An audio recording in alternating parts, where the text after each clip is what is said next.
بسم اللہ الرحمن الرحیم۔ میری بیوہ بہن نے میری جانب ایک خاکی لفافہ بڑھا دیا تھا اور کہنے لگی، یوسف یہ تمہارے لیے ہے۔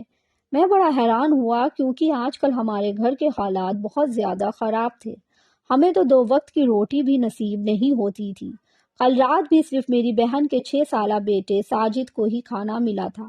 ہم نے تو فاقہ ہی کاٹا تھا، ایسے میں میرے لیے تحفہ حیران کن تھا۔ میں سوچ میں مبتلا تھا کہ کیا مجھے یہ لفافہ تھام لینا چاہیے یا نہیں۔ مجھے سوچ میں گم دیکھ کر میری بہن بولی، یوسف یہ لفافہ تم تھام لو۔ میں نے وہ لفافہ پکڑا اور اسے جلدی سے کھول کر دیکھا تھا۔ اس میں بہت سے پیسے تھے۔ میں بولا، باجی یہ کیا ہے؟ میری بہن کہنے لگی، یوسف یہ پیسے ہیں، میں نے اپنے سونے کے زیورات بیچ کر حاصل کیے ہیں، یہ پورے 7 لاکھ ہیں۔ میں بولا، باجی آپ نے ایسا کیوں کیا؟ آپ کا شوہر اس دنیا سے چلا گیا ہے، اب یہ آپ کا سرمایہ تھا، آپ نے زیورات کیوں بیچ دیے؟ کل کو وہ ساجد کے کام آئیں گے۔ باجی بولی، یوسف تم نے بھی خوب کہی ہے، ہمارے گھر میں فاقے ہو رہے ہیں، غسل وسل مشکل ہو گیا ہے، تمہیں ساجد کے مستقبل کی پڑی ہے۔ تم ایسا کرو، ان پیسوں سے ٹیکسی خرید لو، کم از کم تھوڑا بہت تو کمانے لگو گے نہ۔ میں نے وہ پیسے باجی کی جانب بڑھا دیے تھے اور بولا کہ یہ آپ واپس کر کے اپنے زیورات لے آئیں، میں کوئی اور کام ڈھونڈ لوں گا۔ باجی ہنس دی تھی، پھر رونے لگی اور بولی، مجھے بیوہ ہو کر امی کے گھر آئے ہوئے 1 برس ہو گیا ہے۔ اس 1 برس میں تم نے ملازمت ڈھونڈنے کی بہت کوشش کی مگر تم ناکام رہے ہو۔ اب تو محلے داروں نے ہمیں قرض دینا بھی بند کر دیا ہے۔ مجھے یہی فکر ہے کہ میرا بچہ اسکول سے نکال دیا جائے گا۔ میں اسے محرومیوں بھرا بچپن نہیں دینا چاہتی۔ میں چاہتی ہوں کہ وہ اس پریشانی میں نہ رہے کہ آج کھانا ملے گا بھی یا نہیں۔ بتا دو، اگر تم کام نہیں کرنا چاہتے تو میں خود ہی کسی فیکٹری میں ملازمت کر لیتی ہوں۔ باجی کی باتیں سن کر میرا دل بیٹھ سا گیا تھا۔ میں بولا، باجی آپ یہ سب کیا کہہ رہی ہیں؟ میرے ہوتے ہوئے آپ کو کام کرنے کی نہیں ضرورت۔ باجی نے پیسے میری جانب بڑھا دیے تھے اور بولی، پھر یہ تھام لو۔ نہ چاہتے ہوئے بھی میں نے وہ پیسے لے لیے تھے۔ میں جلدی سے گھر سے باہر نکل آیا تھا۔ میں بے بسی کی انتہا پر پہنچ گیا تھا۔ میں کیسا بھائی تھا کہ اپنی بہن کو کچھ دینے کی بجائے اس سے ہی لے رہا تھا۔ میں ساری رات گھر نہیں لوٹا تھا، سڑک کے کنارے بیٹھا رہا اور روتا رہا، اس امید پر کہ شاید میرے دل کا بوجھ کم ہو جائے، مگر ہر گزرتے پل کے ساتھ ساتھ میں مزید اداس ہوتا گیا تھا۔ صبح گھر لوٹا تو باجی فکر مند سی میرے سامنے آ کر کھڑی ہو گئی تھی اور کہنے لگی، یوسف تم رات بھر کہاں رہے ہو؟ میں نے بہانہ بنایا کہ دوستوں کے ساتھ مل کر مشاورت کر رہا تھا کہ ان پیسے کو کس کام پر لگانا چاہیے۔ باجی کہنے لگی، تم اس بات کی فکر مت کرو، میں نے سارا انتظام کیا ہوا ہے۔ آج تم پڑوسن جمیلہ کے شوہر کے ساتھ جانا، وہ تمہیں ٹیکسی دلوا دے گا۔ میں نے سر ہلا دیا اور پھر 11 بجے گھر سے نکل گیا۔ باجی جمیلہ کے شوہر تنویر نے مجھے کم پیسوں میں ایک سیکنڈ ہینڈ ٹیکسی دلوا دی تھی۔ یہ ٹیکسی دیکھنے میں کافی اچھی لگتی تھی۔ میں بہت خوش ہو گیا تھا کہ اب سواریاں دھڑا دھڑ میری گاڑی میں سوار ہوا کریں گی اور گھر کے حالات اچھے ہو جائیں گے۔ تنویر مجھے اس اڈے پر چھوڑ آیا تھا جہاں سے لوگ ٹیکسی بک کرواتے تھے۔ جانے سے پہلے تنویر نے میرے کندھے پر ہاتھ رکھا اور بولا، اچھا یار اب میں چلتا ہوں، آگے قسمت یا نصیب۔ میں اس کی بات سن کر حیران ہوا کیونکہ اب تو سب کچھ ہی میرے ہاتھ میں تھا۔ مجھے یقین تھا کہ بہت جلد میری کمائی شروع ہو جائے گی۔ میں اڈے پر سواری کے انتظار میں کھڑا تھا جب ایک بڑی سی توند والا سیاہ مرد میرے روبرو آ کر کھڑا ہو گیا۔ کہنے لگا، برخوردار یہاں پر نئے لگتے ہو۔ میں نے جلدی سے سر ہلا دیا، جی آج پہلے ہی دن کام پر آیا ہوں، لیکن آپ ہرگز فکر نہ کریں، میں گاڑی چلانے میں مہارت رکھتا ہوں۔ اس آدمی کے ماتھے پر بل پڑے تھے۔ کہنے لگا، تم نئے ہو اس لیے تمہاری گاڑی کو نقصان نہیں پہنچا رہا، یہ میرا اڈا ہے، مجھے بھتہ دو یا پھر یہاں سے غائب ہو جاؤ۔ میں اس کی بات سن کر حیران ہو گیا تھا اور جھٹ سے بولا، بھائی صاحب میرے پاس تو گھر کی دال روٹی چلانے کے بھی پیسے نہیں ہیں، یہ گاڑی بھی بہن کے زیورات بیچ کر خریدی ہے اور آپ مجھ سے بھتے کی توقع کر رہے ہیں؟ مجھ پر احسان کرے اور مجھے یہاں پر گاڑی کھڑی کرنے کی اجازت دے دے۔ اس آدمی نے مجھے غصے سے دیکھا تو وہ کہنے لگا، پیسے نہیں ہیں تو یہاں کھڑے ہونے کی بھی اجازت نہیں ہے، اگر اپنی خیریت چاہتے ہو تو یہاں سے چلے جاؤ، نہیں تو تمہاری گاڑی کا وہ حشر کروں گا کہ عمر بھر روتے رہو گے۔ وہ شخص شکل سے ہی کرہخت قسم کا لگتا تھا۔ مجھے امید تھی کہ میری کوئی بھی بات، میری کوئی بھی مجبوری اس کے دل پر اثر کرنے والی نہیں تھی، اس لیے میں نے مجبور ہو کر اپنی گاڑی سٹارٹ کی اور وہاں سے نکل پڑا تھا۔ اب میں سڑک کے کنارے جا کر کھڑا ہو گیا تھا اس امید پر کہ شاید مجھے کوئی سواری مل جائے گی، مگر صبح سے شام ہو گئی، مجھے کوئی سواری نہیں ملی تھی۔ اب دل گھبرانے لگا تھا کہ خالی ہاتھ گھر پیسے واپس جاؤں۔ اس لیے میں سڑکوں میں گاڑی یہاں وہاں بھگانے لگا تاکہ شاید کسی کی نظر مجھ پر پڑ جائے، مگر میں ناکام رہا اور رات 10 بجے میں خالی ہاتھ ہی گھر واپس آ گیا تھا۔ میری بہن نے مجھے دیکھا تو خوشی خوشی میرے پاس بھاگ کے چلی آئی اور کہنے لگی، یوسف تم آج کے کتنے پیسے کما کر لائے ہو؟ میرے کندھے ڈھلک گئے۔ میں بولا، باجی آج تو کمائی نہیں ہو سکی، گاہک اور سواریاں اتنی جلدی نہیں ملتی۔ باجی نے میرے سر پر ہاتھ رکھا اور کہنے لگی کہ کوئی بات نہیں، اللہ مالک ہے۔ جس اللہ نے ہمیں گاڑی خریدنے کی توفیق دی ہے وہی آگے بھی ہماری مدد کرے گا۔ میں مسکرا دیا تھا۔ کمرے میں جانے لگا تو باجی نے کہا کہ آ جاؤ، آ کر کھانا کھا لو۔ میں بولا، باجی گھر میں جو کچھ کھانے کے لیے ہے ہی نہیں تو پھر کھانا کیسے کھا لوں؟ باجی مسکرا کر کہنے لگی کہ محلے میں دیگ بڑھ رہی تھی، انہوں نے ہی چاول بھیجے ہیں، ہم نے تو پیٹ بھر کر کھانا کھایا اور تمہارے لیے بھی رکھا ہے۔ یہ بات سن کر میرے لبوں پر مسکراہٹ پھیل گئی تھی۔ میں سارے دن کا بھوکا تھا، اس لیے کھانے کی ذکر سن کر خوش ہو گیا تھا اور میں نے بھی جی بھر کر کھانا کھایا تھا، اسی لیے رات کو پرسکون نیند آئی تھی۔ صبح اٹھ کر پھر سے میں سواری کی تلاش میں سڑکوں پر خوار ہوتا رہا۔ مجھے تو اس بات کا علم ہی نہیں تھا کہ ٹیکسی ہونے کے باوجود سواری ملنا اتنا مشکل کام ہے۔ دوسرے دن بھی میں خالی ہاتھ گھر لوٹ آیا تھا اور پھر یہ سلسلہ چل نکلا۔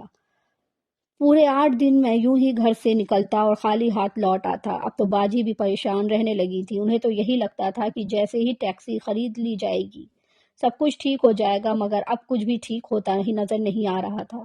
یوں ہی چند دن اور گزرے تھے کہ میں کپڑوں کی دکان کے باہر اپنی ٹیکسی لے کر کھڑا ہوا کہ شاید مجھے کوئی سواری مل جائے۔ تب میرے سامنے ایک مرد آ گیا تھا، وہ کہنے لگا، مجھے میرے گھر تک چھوڑ آؤ۔ میں نے حامی بھری تو وہ میری گاڑی میں سوار ہو گیا تھا۔ میں مسکرا کر بولا کہ آپ میری ٹیکسی کے پہلے سوار ہیں۔ وہ آدمی ہنس دیا اور بولا کہ کیا آج ہی ٹیکسی چلانا شروع کی ہے؟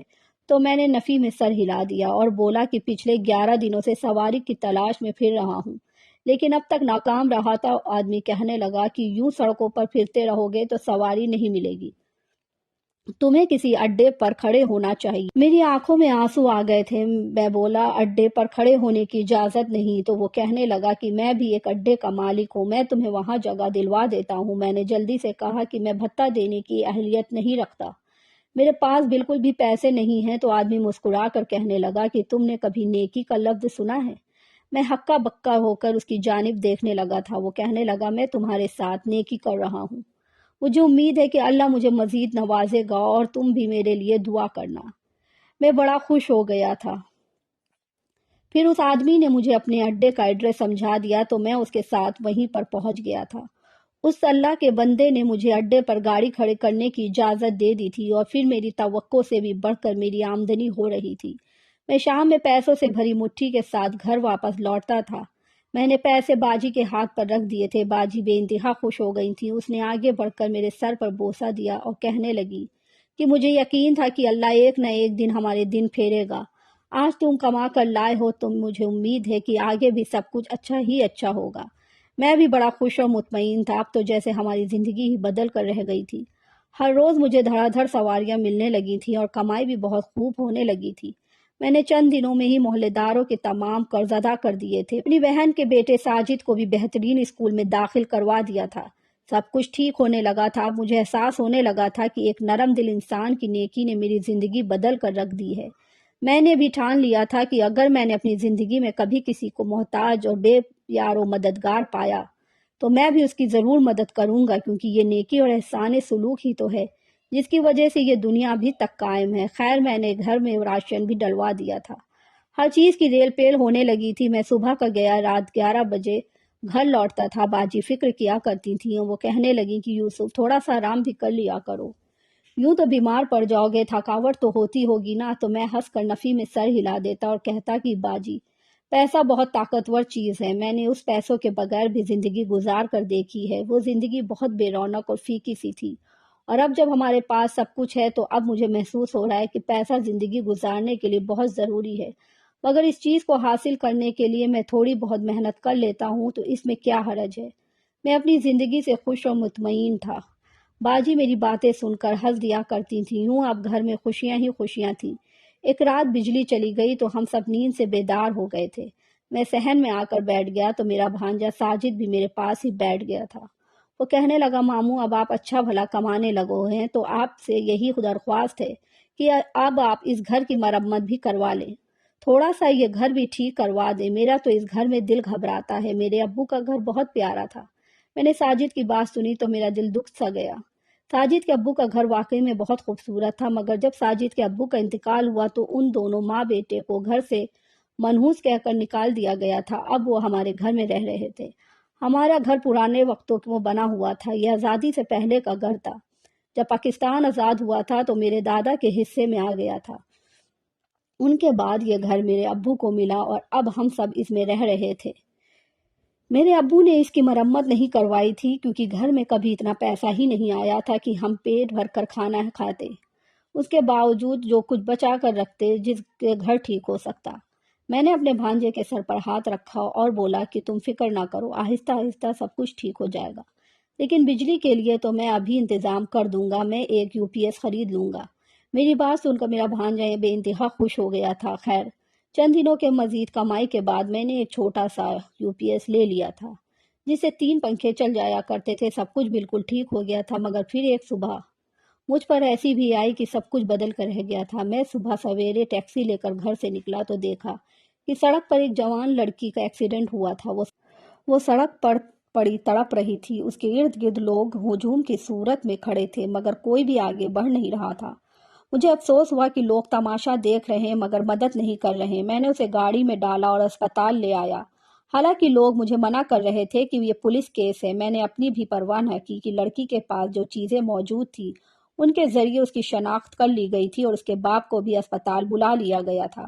تب پتہ چلا کہ لڑکی کا باپ بہت غریب ہے اور ڈاکٹرز نے اس کا آپریشن کرنے سے انکار کر دیا ہے کیونکہ آپریشن کے لیے 6 لاکھ کی ضرورت تھی۔ لڑکی کا باپ ایک شخص کے سامنے ہاتھ جوڑ رہا تھا اور مدد کی اپیل کر رہا تھا، مگر کوئی بھی اسے 6 لاکھ روپے دینے پر رضامند نہیں تھا۔ وہ آدمی کہنے لگا کہ کسی کی ایک نیکی سے میری بچی کی جان بچ سکتی ہے، خدا را کوئی میری مدد کرے، پیسوں کا کیا ہے، یہ تو آنے جانے والی شے ہے، مگر زندگی لوٹ کر واپس نہیں آتی، میری مدد کیجیے۔ مجھے یہ سب سن کر خود سے کیا ہوا وہ یہ عہد یاد آ گیا جو میں نے کیا تھا کہ جب بھی کسی کو میری مدد کی ضرورت ہوگی میں ضرور کام آؤں گا۔ میرے پاس 6 لاکھ روپے نہیں تھے، اس لیے میں نے فوراً اپنی ٹیکسی بیچ دی اور سارا پیسہ اس لڑکی کے علاج پر لگا دیا۔ اس لڑکی کا آپریشن ہونے لگا تھا، میں تب بھی اس کے غریب والد کے ساتھ ساتھ ہی کھڑا رہا تھا۔ میں نے ہر لمحہ ان کی مدد کی تھی، ساتھ ہی میں اس کی ہمت بھی بندھاتا رہا تھا اور ان کو دلاسے بھی دیتا رہا تھا۔ شام کے 6 بجے تک اس لڑکی کا آپریشن مکمل ہو چکا تھا اور کامیاب بھی ہو گیا تھا۔ لڑکی کو ہوش آ گیا تھا، اس لیے میں نے لڑکی کے والد سے گھر جانے کی اجازت مانگی تو اس نے مجھے بہت دعائیں دی اور بولا تجھے اس کا انعام ملے گا۔ میں مسکرا کر اسپتال سے نکل گیا تھا اور پیدل ہی گھر کی جانب روانہ ہو گیا تھا۔